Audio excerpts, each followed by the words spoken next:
Hello प्यारे बच्चों, मैं अनंत आज फिर एक नई वीडियो में आपका स्वागत करता हूं। बच्चों आज हम बात करेंगे भौतिक राशि। इसकी बात करेंगे बच्चों, भौतिक राशि की बात करेंगे कि भौतिक राशि क्या होती है बच्चों। ठीक है, हमारे पास भौतिक राशि जो होती है, एक होती है अदिश राशि, एक होता है सदिश राशि। बच्चों को बहुत कंफ्यूजन रहता है, बच्चों को समझ ही नहीं आ पाता कि अदिश राशि क्या होती है और अदिश राशि और सदिश राशि क्या होती है। इनमें बहुत कंफ्यूजन रहता है। आज के बाद आपको बच्चों कोई कंफ्यूजन नहीं होगा, तो आप बहुत आसान तरीके से समझ जाओगे कि कौन सी अदिश राशि है और कौन सी सदिश राशि है। ठीक है बच्चों, चलिए स्टार्ट करते हैं। इससे पहले आपसे एक छोटी सी रिक्वेस्ट है, अगर आप हमारे चैनल पे नए हो तो हमारे चैनल को सब्सक्राइब कर देना और उन बच्चों तक जरूर पहुंचा देना जो जो बच्चे क्लास 9, 10th और 11th और 12th में फिजिक्स पढ़ना चाहते हैं बच्चों। ठीक है, तो उन बच्चों तक जरूर पहुंचा देना। ठीक है, हेडिंग लगाइए। सबसे पहले हम बात करेंगे भौतिक राशि की। इसकी बात करेंगे, भौतिक राशि की बात करेंगे। तो हेडिंग लगाइए आप, भौतिक राशि।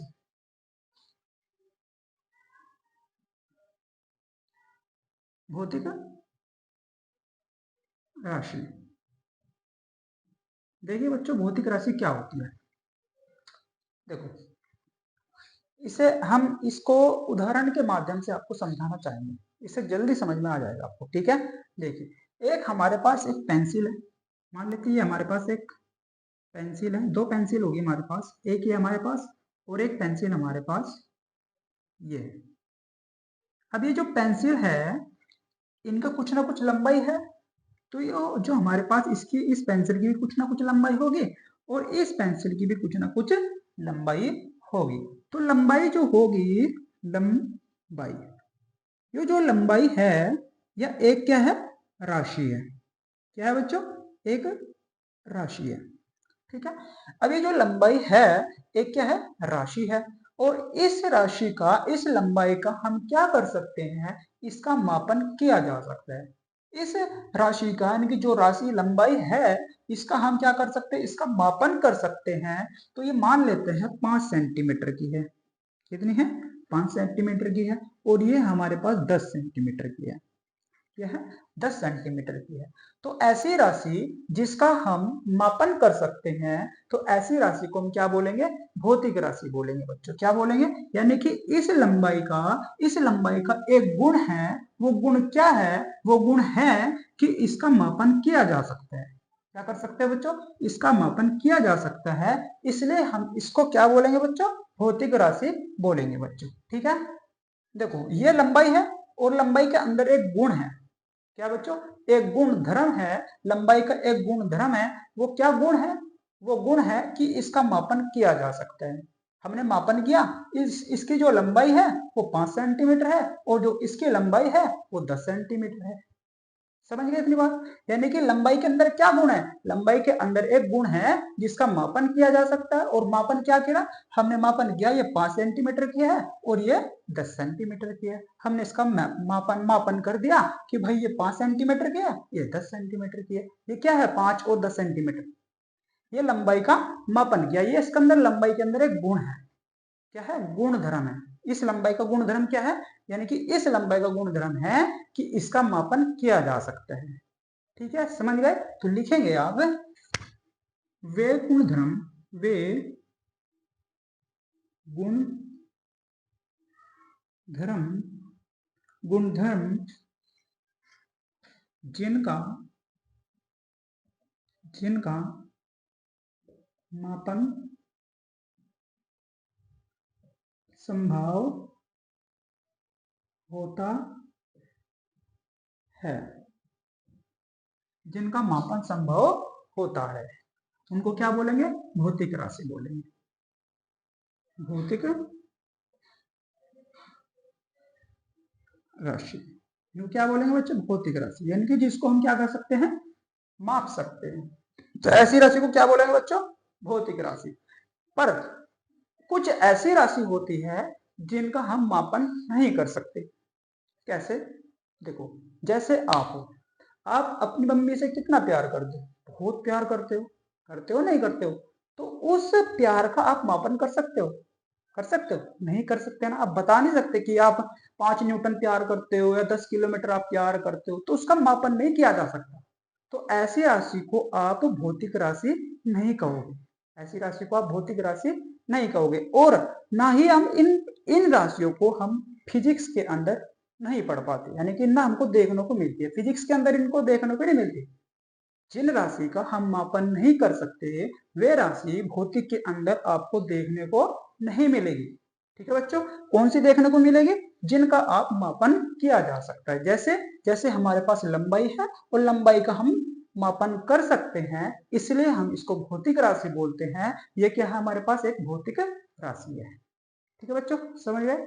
चलिए, यहाँ तक कोई दिक्कत कोई परेशानी है तो बताइए। अगर आपको कोई दिक्कत कोई परेशानी है तो बताइए भाई। ठीक है, समझ गए ना अपनी बात? अब हेडिंग लगाइए आप अदिश राशि, हेडिंग लगाइए अदिश राशि। इसको रब कर देता हूं जैसे, ये बात तो समझ गए ना आप?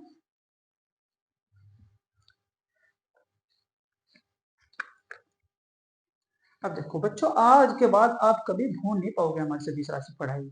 ठीक है, आप भूल नहीं सकते इसको।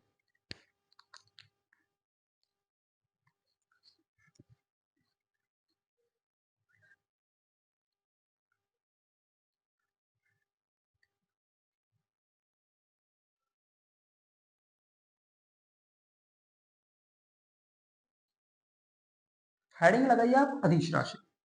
नंबर 1, अदिश राशि, अदिश राशि।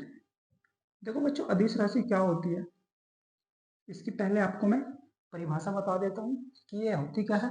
ठीक है, फिर इसके बारे में हम बात करेंगे। ठीक है, देखो बच्चों, अदिश राशि क्या होती है?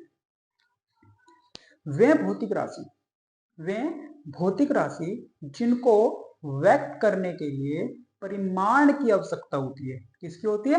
परिमाण की आवश्यकता होती है, तथा सदिश योग के नियम का पालन नहीं करती है। ऐसी राशि को क्या बोला जाता है? ऐसी राशि को बोला जाता है अदिश राशि बच्चों। ठीक है, ऐसी राशि को क्या बोला जाता है? अदिश राशि बोला जाता है बच्चों। ठीक है, जैसे उदाहरण के तौर पर अगर मैं बताऊं आपको, उदाहरण जैसे हमारे पास दूरी, दूरी क्या है बच्चों? दूरी है हमारे पास अदिश राशि। क्या है? दूरी है अदिश राशि। दूसरी क्या हो? जैसे कि द्रव्यमान, द्रव्यमान, द्रव्यमान भी क्या है? एक अदिश राशि है। जैसे कि विद्युत धारा, विद्युत धारा, विद्युत धारा भी क्या है? एक अदिश राशि है। ठीक है, बहुत सारी हो सकती है बच्चे ऐसी। ठीक है, आदि लिख सकते हैं। ये सब क्या है? अदिश राशि है। अभी ये क्यों है अदिश राशि, अभी बताता हूं। जैसे बच्चों हमारे पास दूरी है, दूरी क्या है? एक अदिश राशि है। ये दूरी अदिश राशि क्यों है भाई? ठीक है, देखो, जैसे मैं हूं, मैं अपने दोस्त से बोलता हूं कि भाई आपको 5 किलोमीटर दूरी तय करनी है। कितनी दूरी करनी है? 5 किलोमीटर। ठीक है, देखिए, ये मेरा एक दोस्त है, यहाँ पर मेरा एक दोस्त खड़ा है।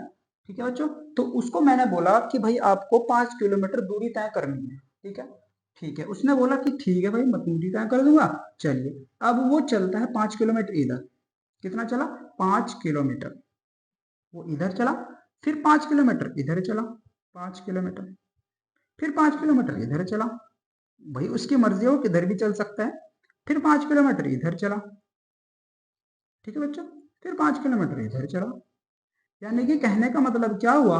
यानी कि 5 किलोमीटर से केवल दूरी चलनी है, और वो किधर भी चल सकता है, उसकी मर्जी है। ठीक है, जैसे ही मैंने उसको बोला कि भाई आपको 5 किलोमीटर चलना है, तो 5 किलोमीटर इधर भी चला, और 5 किलोमीटर इधर भी चला, और 5 किलोमीटर इधर भी चल सकता है, 5 किलोमीटर इधर भी चल सकता है। भाई किधर भी चल सकता है, उसकी मर्जी है। यानी कि मेरी जो बात कही थी मैंने उसको, वो उस बात को वो पूर्ण रूप से समझ गया। यानी कि 5 किलोमीटर क्या है? 5 किलोमीटर एक अपने आप में एक क्या है? 5 किलोमीटर क्या है? परिमाण है। लिखेंगे परिमाण। 5 किलोमीटर क्या है? परिमाण है। ठीक है, यानी कि अपने आप में कंप्लीट इंफॉर्मेशन है। क्या है? अपने आप में कंप्लीट इंफॉर्मेशन है। ठीक है, इसको समझाने के लिए किसी और चीज की जरूरत नहीं पड़ रही है हमको, केवल परिमाण से ही वो हमारी बात को समझ गया। यानी कि 5 किलोमीटर से चलना था, तो 5 किलोमीटर इधर भी चल सकता है, 5 किलोमीटर इधर भी चल सकता है, 5 किलोमीटर इधर भी चल सकता है। कोई दिक्कत कोई परेशानी नहीं ना? तो ये होती है हमारे पास अदिश राशि।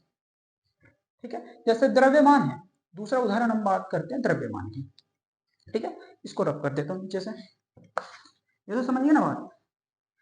जैसे कि मैंने बोला अपने दोस्त को, जैसे मैंने बोला कि मेरा दोस्त जो है उसका जो वेट है, यानी कि द्रव्यमान की बात कर रहा हूँ भाई, द्रव्यमान। मैंने बोला कि मेरा जो दोस्त है, जो मेरा फ्रेंड है, उसका जो वजन है वो कितना है, 65 केजी का है। कितने का, 65 केजी का। मैंने कहा कि मेरा एक दोस्त है, उसका जो वजन है वो 65 केजी का है। तो आप बात को समझ गए मेरे पूर्ण रूप से। यानी कि अपने आप में क्या है, अपने आप में कंप्लीट इंफॉर्मेशन है, यानी कि हमारे पास क्या है, परिमाण है। अब इस परिणाम, जैसे हमने इसको परिमाण बताया कि उसका वजन जो है वो कितना है, 65 केजी का। वो हमारी बात को एकदम से समझ गया कि हाँ, उसके फ्रेंड का, जो उसका दोस्त है, उसका कितना वजन है, उसका 65 केजी का वजन है। समझ गया ना मेरी बात को, एकदम से उसको अपनी बात को समझाने के लिए किसी और चीज की जरूरत तो नहीं पड़ी ना, ठीक है, समझ गए ना वो। तो इसलिए इसको बोलते हैं अदिश राशि। क्या बोलेंगे बच्चों, इसको बोलेंगे अदिश राशि। समझ गए ना, पूर्ण रूप से समझ गया ना अदिश राशि क्या होती है। यानी कि अदिश राशि, देखो इसकी परिभाषा क्या होती है, परिभाषा होती है कि वे भौतिक राशि जिनको व्यक्त करने के लिए केवल परिमाण की आवश्यकता होती है, तथा जो सदिश योग के, ऐसी राशि को क्या बोला जाता है, ऐसी राशि को बोला जाता है अदिश राशि। क्या बोलोगे बच्चों, अदिश राशि। ठीक है, यहां तक कोई दिक्कत, कोई परेशानी है तो बताइए। डेफिनेशन तो इसकी लिख लोगे ना आप खुद, ठीक है, जो मैंने बोला है वो ही आपको लिखना है, ठीक है, समझ गए। ठीक है, अब हेडिंग लगाइए आप सदिश राशि, हेडिंग लगाइए सदिश राशि, ठीक है। इसको रब करता हूं,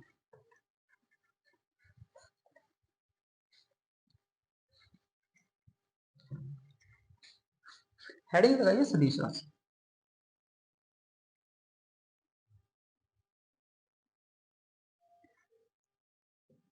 सदिश राशि वो ध्यान से समझना भाई, ठीक है। जब दोनों समझ लोगे ना, फिर आप कंपैरिजन करने में आसान रहेगी आपको, ठीक है, फिर समझ जाओगे वो अच्छी तरीके से। देखो सदिश राशि क्या होती है, उदाहरण दे देता हूँ पहले आपको, उदाहरण। देखो उदाहरण क्या होता है, जैसे कि विस्थापन, विस्थापन, विस्थापन हुआ, जैसे कि हमारे पास विस्थापन हुआ, वेग हुआ और बल हुआ, ठीक है। विद्युत क्षेत्र की तीव्रता भी होती है, तो आदि बहुत सारी हो सकती है, ठीक है। बस आप इसका कॉन्सेप्ट समझ लेना एक बार, फिर आप सबको बता दोगे कौन सी अदिश है और कौन सी सदिश है, ठीक है। आदि, देखो भाई, सदिश राशि क्या होती है, वे भौतिक राशि, पहले मैं इसकी डेफिनेशन बता देता हूँ, फिर उसको समझाऊंगा कि भाई क्या होता है, ठीक है। देखो, वे वे भौतिक राशि, वे भौतिक राशि जिनको व्यक्त करने के लिए, जिनको व्यक्त करने के लिए परिमाण की आवश्यकता होती है, तथा साथ ही साथ दिशा की भी आवश्यकता होती है। यानी कि मैंने क्या बोला, मैंने कहा कि परिमाण की भी आवश्यकता होगी और दिशा की भी आवश्यकता होगी, तथा सदिश के नियमों का भी पालन करेगी, सदिश के योग के नियम का भी पालन करती है। जो इन तीनों बातों को फॉलो करती है वो कौन सी राशि होती है, वो सदिश राशि होती है बच्चों। कौन सी राशि होती है, वो सदिश राशि होती है। देखो कैसे, उदाहरण के तौर पर बताता हूं मैं, ठीक है। देखिए, बहुत ध्यान से समझना भाई, ठीक है। देखो, ये होता है हमारे पास ईस्ट, इधर मान लेते ईस्ट है, और भाई इधर वेस्ट है, इधर नॉर्थ है और इधर साउथ है। कोई दिक्कत, कोई परेशानी, यानी कि इधर ईस्ट है, इधर वेस्ट है, इधर नॉर्थ, उधर साउथ, ठीक है।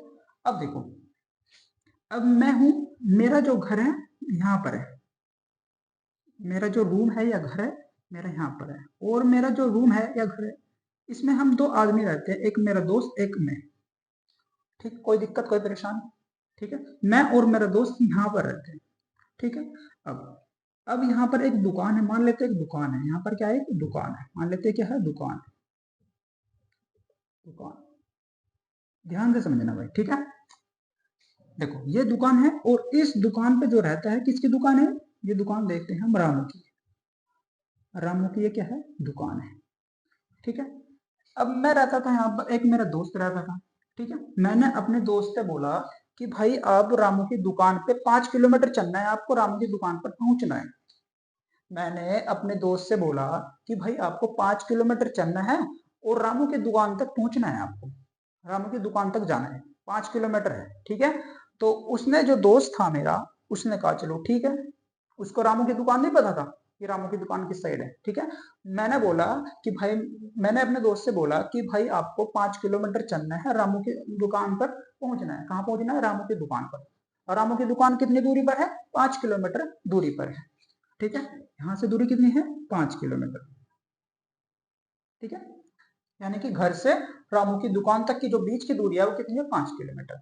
मैंने अपने दोस्त से बोला कि भाई आपको 5 किलोमीटर दूरी चलना है और रामू की दुकान पर पहुंचना है, ठीक। उसने कहा चलो ठीक है भाई, मैं जा रहा हूँ, ठीक है। अब दुकान नहीं पता था, जो मेरा दोस्त था, जो मैंने उसको बोला था, उसको दुकान नहीं पता था, ठीक है। वो 5 किलोमीटर चला, यहाँ से 5 किलोमीटर इधर गया, 5 किलोमीटर वो इधर चला, फिर 5 किलोमीटर वो इधर चला, ठीक है। इधर चला नॉर्थ में, फिर वो इधर चला 5 किलोमीटर, फिर वो इधर चला, ठीक। इधर चला, फिर इधर चला 5 किलोमीटर, इधर भी चला 5 किलोमीटर। अब इसका मेरे पास फोन आया दोस्त का, भाई 5 किलोमीटर मैं इधर भी चल रहा हूँ, 5 किलोमीटर इधर भी चल रहा हूँ, यार मुझे रामू की दुकान ही नहीं दिख रही, कहाँ है रामू की दुकान? समझ रहे मेरी बात को? यानी कि उसका फोन आया मेरे पास कि भाई मुझे रामू की दुकान नहीं मिल पा रही है। तो मैंने बोला फिर उसको, भाई आपको 5 किलोमीटर चलना था ईस्ट डायरेक्शन में। किस डायरेक्शन में चलना था? ईस्ट डायरेक्शन में। फिर जो मेरा दोस्त था उसने बताया, भी आपको पहले बताना भी तो चाहिए था ना कि ईस्ट डायरेक्शन में चलना है। ईस्ट डायरेक्शन में उसकी क्या है? दुकान है रामू की। तो यहाँ पर क्या हुआ? यहाँ पर उसको डायरेक्शन की जरूरत पड़ेगी रामू की दुकान तक पहुंचने के लिए। समझ रहे मेरी बात को? यानी कि परिमाण तो मैंने दे दिया 5 किलोमीटर का, तो उसको मैंने डायरेक्शन नहीं बताई कि किस डायरेक्शन में है रामू की दुकान। तो यहाँ पर उसको डायरेक्शन की जरूरत पड़ेगी, और जब डायरेक्शन की जरूरत पड़ेगी, यानी कि हम कहेंगे सदिश राशि है। यानी कि मैंने कहा था आपको कि उसमें परिमाण के साथ साथ दिशा की भी जरूरत पड़ेगी। समझिए मेरी बात को? तो दिशा की भी जरूरत पड़ी। बिन दिशा के क्या कर रहा था? कभी इधर चल रहा था 5 किलोमीटर, कभी इधर चल रहा था, कभी इधर चल रहा था, कभी इधर जा रहा था, कभी इधर जा रहा था, और रामू की दुकान तक पहुंच ही नहीं पा रहा था। भटकता फिर रहा, कभी इधर जा रहा, कभी इधर जा रहा, कभी इधर जा रहा, कभी इधर जा रहा। उसको डायरेक्शन पता ही नहीं थी। फिर मैंने उसको बताया कि 5 किलोमीटर आपको ईस्ट डायरेक्शन में चलना है, जब जाकर को आपको क्या मिलेगी? रामू की दुकान मिलेगी, ठीक है। तो यानी कि इस कॉन्सेप्ट से क्या समझ आया आपको? कॉन्सेप्ट से ये समझ आया कि परिमाण के साथ साथ आपको दिशा का भी ज्ञान होना चाहिए, जब भी आप अपने लक्ष्य तक पहुंच सकते हो, ठीक है। समझ रहे मेरी बात को? इसलिए कहते हैं कि भाई आपका आपका अपना एक एम होना चाहिए, जहां पर आपको पहुंचना है उसकी एक डायरेक्शन होनी चाहिए, जब भी आप उस एम तक पहुंच सकते हो बिना टाइम वेस्ट किए। तो इसलिए इसलिए बच्चों, अपना एक गोल बना लो, अपनी एक डायरेक्शन बना लो कि आपको कहाँ पहुंचना है, उस डायरेक्शन में चलो बिना टाइम वेस्ट किए। अब ये था हमारा दोस्त, ये क्या कर रहा था? कभी इधर चला था, टाइम वेस्ट कर रहा था, कभी इधर कभी इधर, से पता ही नहीं था कि मुझे चलना कहाँ, भटकता फिर इधर उधर, ठीक है। समझ गए मेरी बात को? तो ये हमारे पास क्या हुआ, यानी कि इसमें क्या हुआ, इसे दिशा का भी ज्ञान होना चाहिए। समझ गए मेरी बात को? ठीक है। अब जैसे विस्थापन है, विस्थापन में भी दिशा होती है, ठीक है। जैसे विस्थापन क्या है? एक सदिश राशि है। विस्थापन क्या है? एक सदिश राशि है। क्या है? एक सदिश राशि है, ठीक है बच्चों। विस्थापन क्या है? एक सदिश राशि। कैसे? देखो, ये पॉइंट हमारे पास ए है, ये, यानी कि हमारे पास ए पॉइंट है, ये बी पॉइंट है, और ये सी पॉइंट है।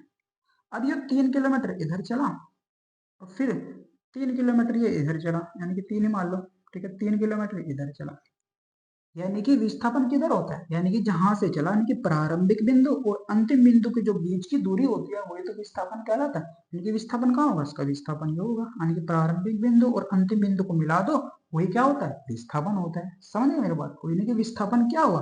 विस्थापन की एक डायरेक्शन है। विस्थापन की क्या है? एक डायरेक्शन है। इस वजह से विस्थापन क्या है? एक सदिश राशि है। ध्यान रखना इस बात को भी।